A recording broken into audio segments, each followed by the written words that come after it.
नमस्कार, मैं नियाज खान और आप देख रहे हैं एनएमएफ न्यूज। बंगाल में बीजेपी और टीएमसी राजनीतिक अखाड़े पर हमेशा आमने सामने होती है। ममता बनर्जी पिछले 12 साल से बंगाल की सत्ता पर काबिज हैं। बीजेपी हर बार बंगाल में अपनी पैठ बनाने की कोशिश करती है, लेकिन हर बार ममता बनर्जी उसे नाकाम कर देती हैं।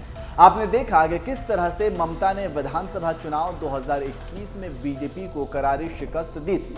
हालांकि बीजेपी ने चुनाव जीतने के लिए एड़ी से लेकर चोटी तक का जोर लगा दिया था। प्रधानमंत्री मोदी से लेकर गृह मंत्री अमित शाह के अलावा बीजेपी के सभी स्टार प्रचारकों ने बंगाल चुनाव में प्रचार किया था, लेकिन इसके बावजूद बीजेपी को करारी शिकस्त मिली। खैर, विधानसभा चुनाव के खत्म हुए लगभग 2 साल हो गए।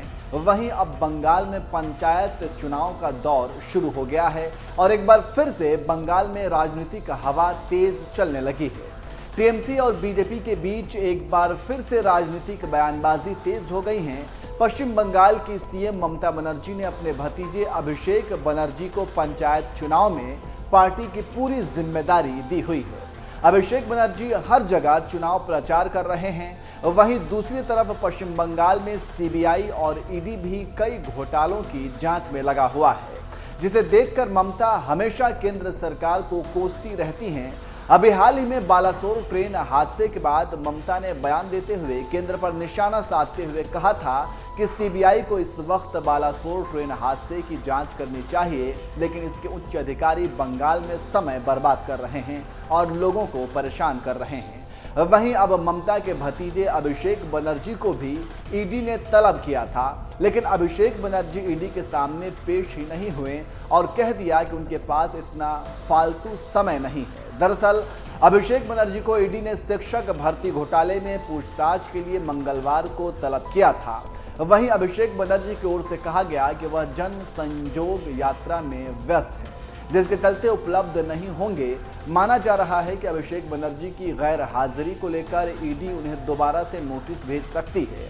ये पूरा मामला शिक्षक भर्ती घोटाले को लेकर है और इससे पहले भी कई बार अभिषेक बनर्जी समेत ममता बनर्जी बीजेपी पर जुबानी हमला कर चुके हैं।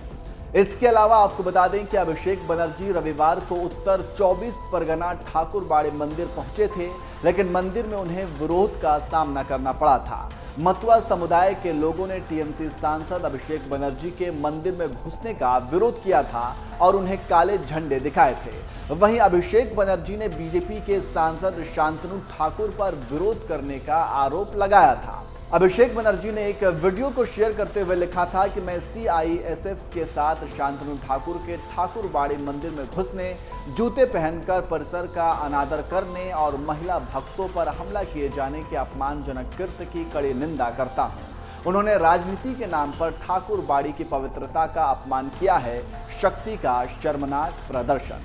हालांकि ठाकुरबाड़ी मंदिर में जो कुछ भी हुआ उसके बाद राजनीति भी तेज हो गई।